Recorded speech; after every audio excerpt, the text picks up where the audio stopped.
Survivors, seekers, and thrivers, welcome to Transcending Trauma, a spiritual odyssey. I'm Shari Lee Roberts, living proof that transformation is real. Get ready for powerful insights, inspiring stories, and a little laughter along the way. Well, we and made a saying, well, then we thought today, and the over our psychotherapist in public health, but lately is the author of Trauma to Triumph Lessons Learned Along the Way. Sandy and I connected through our similar childhood. Sandy, thank you for being here. If you would take us through your drama. Well, thank you for inviting me. I'm really happy to be here. I grew up I was born in the early 60s, so the 60s and 70s, and that was a real tumultuous time in this country, not to mention that it's a tumultuous time now, but that's another story. So I grew up at a time when we were transitioning, I think, in this country, the good old USA from, women were beginning to find their power. The 60s movement into the 70s, there were a lot of civil rights issues obviously going on, segregation, desegregation. I grew up in that very traditional kind of household. It was a very Catholic household, 12 years of Catholic school, going to church. But I always like to say no one knows what goes on behind closed doors, because in my home, there wasn't a lot of available love. There was very little, as many people experience, there's not a lot of emotional intelligence, if you want to use that term. There's not a lot of emotional intelligence. So it really was about do as you're told, don't ask questions. Children don't really have a voice. And my father believed that it was necessary to discipline his children and to use fear as a means of control. We were hit. There was a paddle, if you will, that he called the persuader. And he liked to wield that when you weren't quite behaving the way he needed you to. My mother was a very passive woman, was very submissive to him, was not emotionally available to her children. So it was a real isolated experience. I'm the middle of 5 kids, the infamous middle child, right? I didn't quite know where I belonged ever. I had this awareness. I just always had this awareness that something was really wrong. And it sat heavy with me. There was a lot of fear. I barely spoke. In fact, when I started first grade, they actually wanted to pull me out of school because I would not speak. It was like I was mute. And it took me probably about that first semester maybe to adjust and to recognize that I was safe to a degree. I had some safety, and so I was able to kind of adapt. But my father used a lot of intimidation. He would walk past you and sort of fling his arm at you like he was going to hit you, and he liked to see you cower. So there was a lot of that going on, a lot of control. And I was just a very introverted, quiet kid to begin with. And so it really impacted me, as it does every kid. I tell people all the time, and as a therapist, I said, we have to go back to childhood to understand why we're doing what we're doing now as adults. So really just growing up in that fearful household with a mother who was really distant. I tell a story sometimes. I remember, as a kid, I was probably 4, maybe 5 years old, and I would hear my parents coming up to bed. It's late at night, and I used to have trouble sleeping. And I remember pushing my covers off because I knew if my mother came in the room, she would cover me. And I wanted to feel her closeness. And that's kind of stuff I would do to feel that closeness because she just wasn't available. She was in her own trauma. She was in her own place. She couldn't fend off dad. Dad wasn't abusive towards her. He was verbally and emotionally abusive to everybody and physically abusive to us children. And mom just kind of went along for the ride. It was in the context of that. It was in the context of the Catholic Church. Like I used to be confused about religion because if God is love, why is this going on in my house? Why is going to church every weekend so important? And then we come home to this abusive, unavailable experience. And so my whole childhood, my whole life has really been about peeling off those layers. And I like to say a lot of times that I think that adulthood is about getting rid of everything that was unloaded on us by society, church, religion, family, community, neighborhood, everything that was unloaded on us that was never ours to begin with. And then we just sort of take out the suitcase and start pulling out the garments that never belonged to us so that we can come back to that authentic self. And that's been a real spiritual journey for me because even as a child, I was always very spiritual. I was talking to this secret God inside myself all the time. That Yeah. sustained me.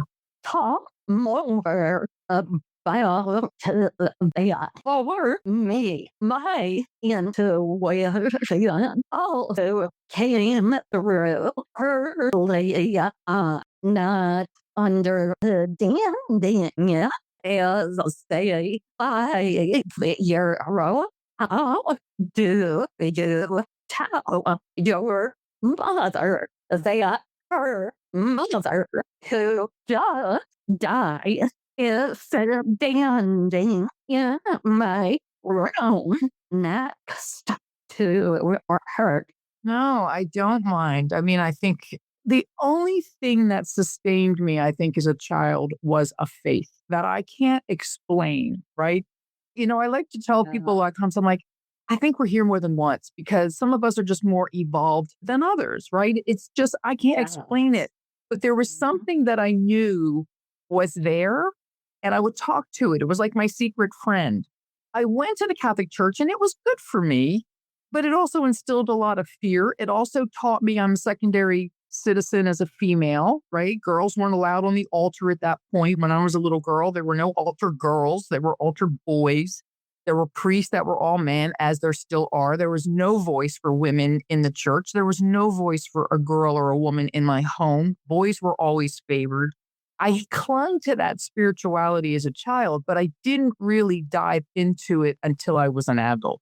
And I do write about it in my book. I write about this time that came in my life. And you know this, right? Most of us who have done the deeper work know that there comes this point in your life where it's the time of reckoning, where you have to face yourself, you have to face your pain, you have to face your belief systems, and you have to begin to figure out, what is this life about? Why am I here? What am I doing? And how do I get happy? Because in my early 20s, I was like, I guess I'm just going to always be depressed. This is just me. And I didn't know that there was another option until it was in my face. And then I began to really have these very mystical experiences where I felt like God, energy, source, universe, whatever you want to call it, it was like it was in my pocket. I would ask a question and the answer would come.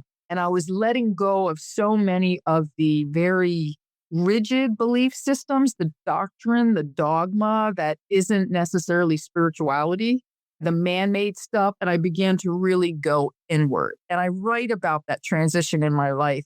And it was a very difficult time. I mean, is it ever going to end? Am I ever going to get through this pain? Will I ever stop crying? I mean, I try not to share that with too many people because it intimidates people. Like, I don't want to feel that. And I'm like, I didn't have a choice, right? And I think that's the difference. There are those of us who we have to face it because we're called to face it in this life.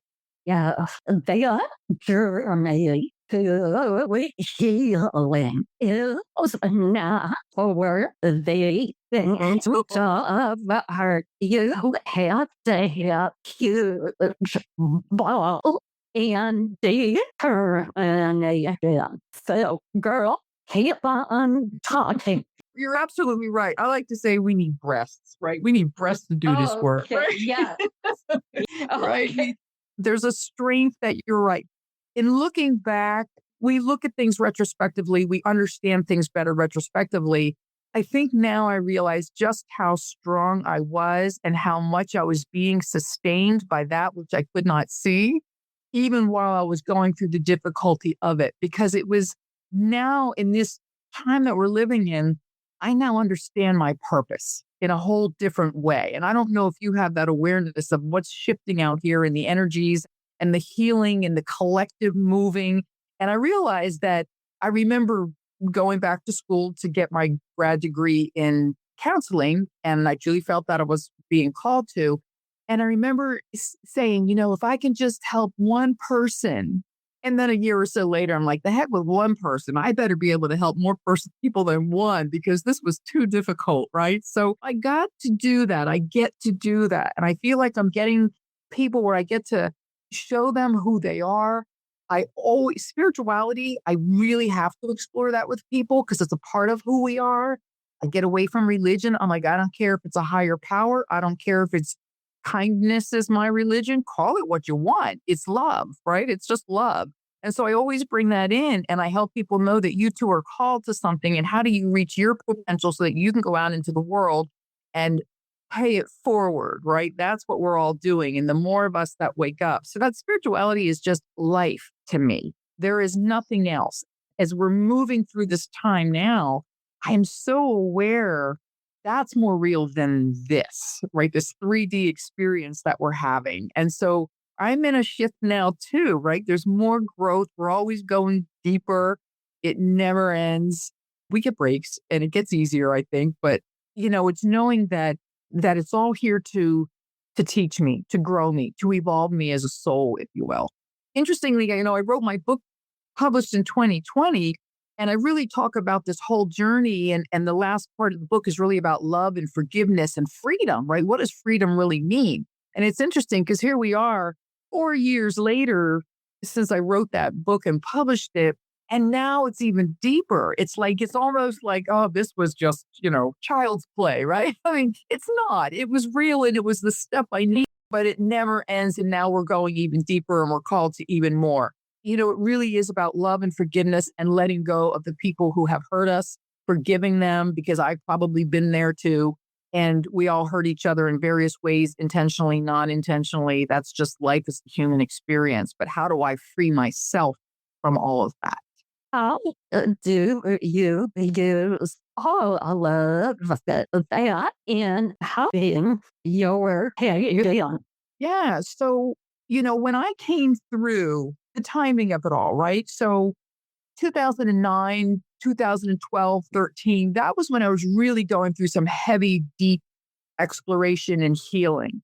And I graduated from grad school in 2010, started to practice. And within a couple years of that, I was probably in a much better headspace. I was healing. As I healed and as I grew, as I let go of the stuff that was blocking me, the emotional baggage, the things that were never about me, that the belief systems that were not mine, that intuition became stronger. It was like I was amazed when it first started coming up. I was like, oh my God, I'm like on fire. People would say something to me and it'd be like right there. And I'd get people looking at me like, oh my gosh, yeah. Like I could articulate for them a lot of times, but they couldn't yet articulate for themselves. And so I love that the more healing we do, the deeper we go, the more that intuition comes in, which to me is just source energy, right? It's just, we have access to all of this knowledge, wisdom, if you will, because I'm like, oh, wow, look how wise I am. Get beyond the ego too, right? That's the next step, getting beyond. But it feels good, right? To be able to connect with yourself and to find value in what you went through and to know that it has served its purpose and it's continuing to serve its purpose. All of us who have gone from trauma to healing have taken different paths. Share how you did what you did. You do Reiki. Interestingly, I learned to do Reiki. I actually have a Reiki certification, but I never really used it. Interestingly for me, I was a really isolated person for a long time. I just couldn't come out. And I did get into therapy process and I'm going with God. I'm talking to God every day. I'm in this communion that was really beautiful, but also painful. When finally the day came when I heard God sort of telling me, this isn't going to keep working. You got to connect here, with other people. And you've got to come from your heart space to others. You can't hide away in your spare bedroom with source energy all the time. I did end up getting into therapy, and that allowed me to begin to do more of an even deeper healing as far as how to be in relationship, how to work through. I had so much anxiety and fear. It was just awful. So really it was therapy. And I was doing hospice care as an RN. And I was doing hospice care. That's when I identified the gifts. It was like God kept sort of leading me the breadcrumbs, if you will, right? You go into this line of work and suddenly I'm like, I am really helping these people. I see it. They're telling me I can walk into the room and see what's going on with people. I can feel which kids struggling the most. I can pick up on things that they weren't seeing. And I really began to acknowledge myself and my gifts and be less afraid of it. And it just built from there. So the psychic piece is interesting. You talk about that because that always scared me. Yeah. I didn't want somebody else in my head space. I didn't want that. So I didn't want anybody in my space. And so was very one-on-one with God for a very long time. And those voices of God would come in through different people in different situations, but it's been an ongoing process. But I did learn to do Reiki and I've done some Reiki and I had some help with that. But ultimately, it was my internal journey. It was just being with myself and hearing that voice very clearly. I love your story. Amazing. In day to day reading patience, how you use your knowledge and education. It's interesting. Recently I got a card. I get clients referred to me by other clients all the time, right? Yeah. That's the nature of it. And I got a card from a woman who I hadn't seen for some years. I had seen her back some time ago and she referred someone to me. And one day she walks in and she goes, this is from, Lori. And I open it and I read this card and it moved me so much because she was like, you have changed my life. And she sort of goes on to talk about her experience and what I did for her. And it's funny because when we're doing what we're doing, it comes so natural and I don't go to work and do a job. It's who I am. I'm just being the most authentic me when I'm in this room with other people and the way that I can connect and read and help them understand their own experience. And so I get a lot of that feedback, but I don't think I could always take it in. And I take it in now in a whole different way. And so it's those kinds of messagings that I get, even when I'm sitting here, even when I say something that just touches them emotionally and suddenly they're crying and they're like, I didn't even know that was there. And I'm like, that's it right there, right? I mean, that you needed space. You need the safe space to be able to connect with that. And self-love, right? We're all journeying with self-love. And so it's really just clients and the feedback that I've gotten from them about how their lives are different, how they got out of abusive relationships, how I help them get out of those relationships, planning. Okay, are you safe? How do we make sure you're safe? Let's go out when he's at work. Let's do this because desperate people do desperate things. And so it's the way that I walk through it.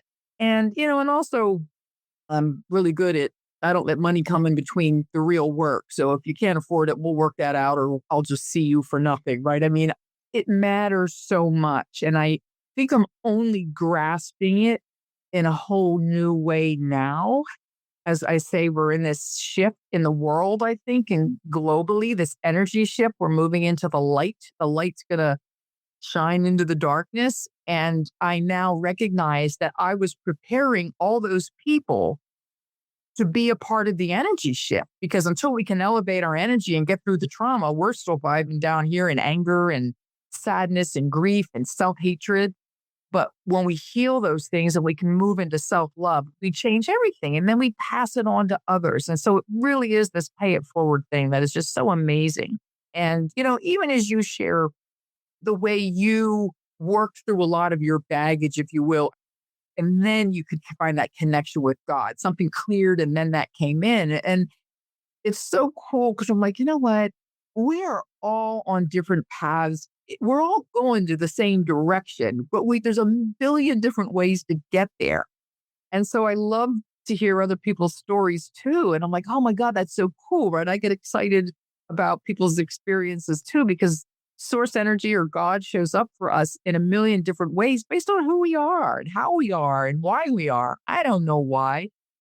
It's good stuff. And to be here with you today, I mean, it's just really cool, even the way that happened for me, right? Like Yeah. the timing of it, why I reached out for Randy Pizer, why I reached Yeah. out to her, and she was amazing. And then she connects me with all these people. And it's just, it's moving away from separation to unity, Mhm.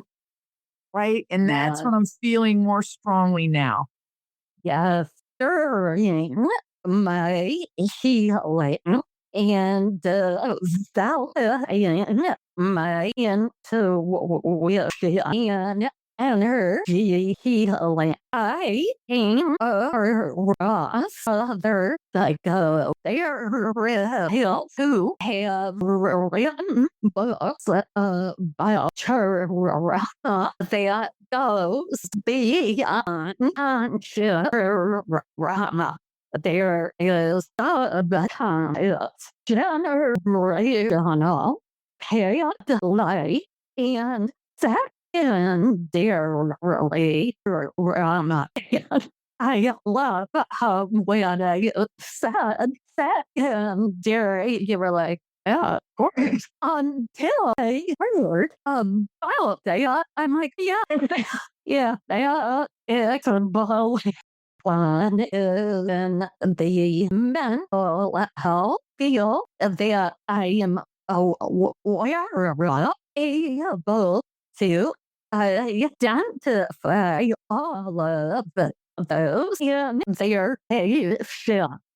I would like to know is how you would deal with a patient that you've done all you could do, yet there's still something is going on. I always start with trying to understand people's childhood experiences, right? Because trauma gets passed in the DNA. We know that now. It gets passed in the DNA. So trauma from past generations get passed on to each generation. Then we have our own primary trauma based on experiences. Sometimes it's a chronic abusive household. Sometimes it's an accident, a death, a rape, right. There's individual types of trauma. There's lots of different ways to look at it. And then there's secondary trauma, which is watching my mother be beaten. It's a trauma to a child. It's a primary trauma, but it's also a secondary trauma of watching her experience, which you are more familiar with. But there are people, and I have had to learn, there's a particular client that comes to mind as we're speaking. And she was an alcoholic. This was years ago. She was an alcoholic. She had a lot of trauma. She was in these horrible relationships. She had been used and abused terribly. And I'm always trying to do this deep work and I'm trying to, how can I help her? And I go back to the drawing board and I'm working this out for myself. And then one day it came to me, just love her where she is. And I realized that there are some people who aren't going to necessarily work through all the trauma, but how I show up for her. I was probably the safest person she ever had. I was the first person that just let her be where she is, where I didn't need to fix her. So I learned from my patients, right? I learned from my clients, and they teach me how to be with them. And she ended up passing from liver disease. But I remember really being happy that I was able to be for her the way she needed to be, not what I wanted her to be or needed her to be. And so there are people that they have taught me to be with them where they are, not where I want them to be, and to just hold space. That is so important from a whole perspective. We come here to experience and learn what we need to in order to progress. No matter what we do, if that is their divine path, then doing what you do and what I do is all you can do, or all Yes. that can be. Yeah. That's what I mean about that we're always learning, we're always evolving, right? What is God trying to teach me through this person? Not my agenda, right? Not my ego. we have to keep getting out of our own way. We get smaller and we let spirit come in and handle. And so we have to be attuned to ourselves all the time, right? Check in with ourselves. Why am I wanting for this client what she isn't necessarily wanting or isn't ready to do? And so how do I be? And that's that intuition again. And sometimes it is getting out of our own way and our own egos and our own sense of self and being like, love, just love this person right here because nobody else has. They don't know how precious they are. Yep. Yes. Understanding that someone else's hair has nothing to do with us. So, acknowledging being what you or me need to be at that moment. It's profound. Yeah. I mean, it's profound. And it's such, again, it's the evolving of our souls. It's the learning, and a lot of people, because a lot of Christians, right? There's a lot of Christians that come in and that's my history too. A lot of times I'll tell them, all Jesus did was love people. He spoke wisdom. He loved people and he kept moving. He didn't tell them what to do or how to do it or what they are. He just loved them. And that's what changed them. It was love. It was this feeling of acceptance of who I am and where I am. Because to me, so much of religion can be punitive and punishing. And now I look and I'm going, no, God is looking and saying, I get you. And that's what I get to do with people, right? I get to say, I get your pain. I understand why you did what you did because I understand why I do what I do. And I've done some stuff. Yeah, right? I've done some stuff, but I've made some mistakes and I've hurt people too. And so we have to be able to acknowledge all of ourselves, not just the parts we like. Nobody else, source is not judging us. We're judging us. And so how do I accept that I am human? I am failing. I messed up. I hurt, but I can learn from it and grow from it and then teach others about it and share that wisdom. And it's just an ongoing thing.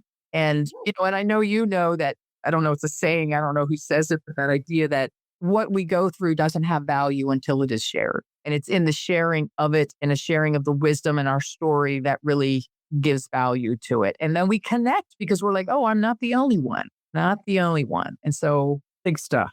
Yeah, it is good stuff. And validating you and I follow that they are we are unaware that we were victims until we were told that's true for most of the people that we work with. How is it that you navigate that? Yeah. I mean, one of the things that you're talking about, I think, in that we have to do, that I do, because I learned to do it with myself, is to normalize things for them. To say, part of the reason why I ask people, tell me a little bit about your childhood. Tell me about mom, dad. Was there a mom and dad? Tell me what happened in your life. What was it like? And when I understand what they've been through, it's not hard for me to take the leap to understand why they are where they are today. And so when I sit there and say, well, of course you feel that way. Of course you're in this kind of relationship. Because people come in and they're beating themselves up, right? What's wrong with me? I'm doing this, but me saying, well, how could you do anything different? Who taught you what relationship looks like? Where did you learn all that? Your brain was developing in this environment that was what it was. And so how do you think you're going to come out of that? And so normalizing our experiences and saying, yes, you have been victimized. You don't want to stay in victimhood because really what you're talking about there is moving from the child who was a victim and had no power to a grown person who now has power. And how do I empower them to really own their lives, to make the decisions, to get out of the situations they're in? And that is, I don't care what situation we're in, when we feel powerless, and I'm really well connected with that feeling, right? When we feel that, it's like there's nowhere to go. So I tell people, I don't care what situation you're in, there is something I can do. And if that's, I can go in here and you don't get to own me. It was kind of like kids. My dad's beating me but I'm not going to let them see me cry.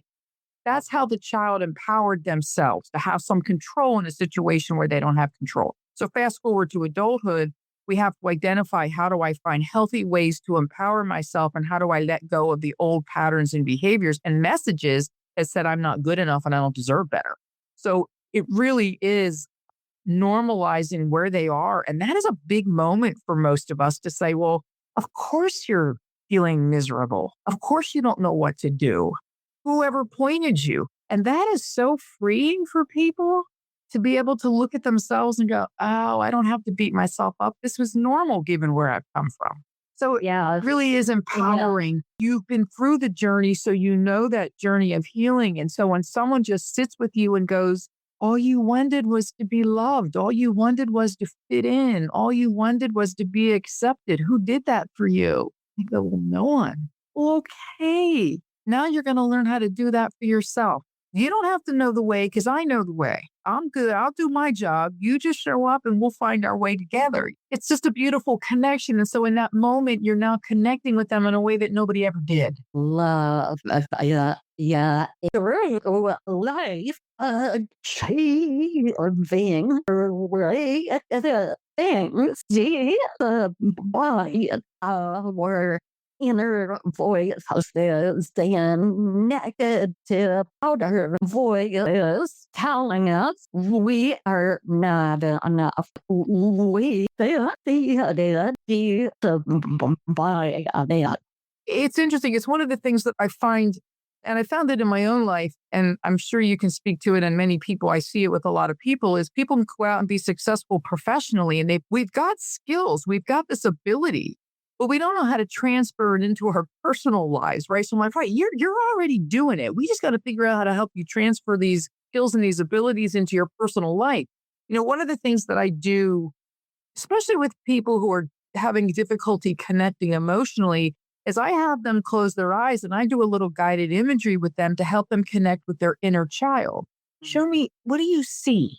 Because when you call her names, when you call yourself names, you're talking to that little kid. You've internalized these voices of childhood. She's amazing. Look what she's been able to do in spite of where she came from. Yeah, you're talking about how do we, again, come back to loving ourselves in a healthy way, because we've internalized the voices of parents and society, and we do to ourselves what they did to us, and we don't even know we're doing it. And so you're right. I mean, sometimes I think the abuse, and I don't know your experience, but when I look at everything that I've been through, it's had purpose. I feel like I am here for true soul evolution. And so it's taking all of these difficulties and these traumas that we go through.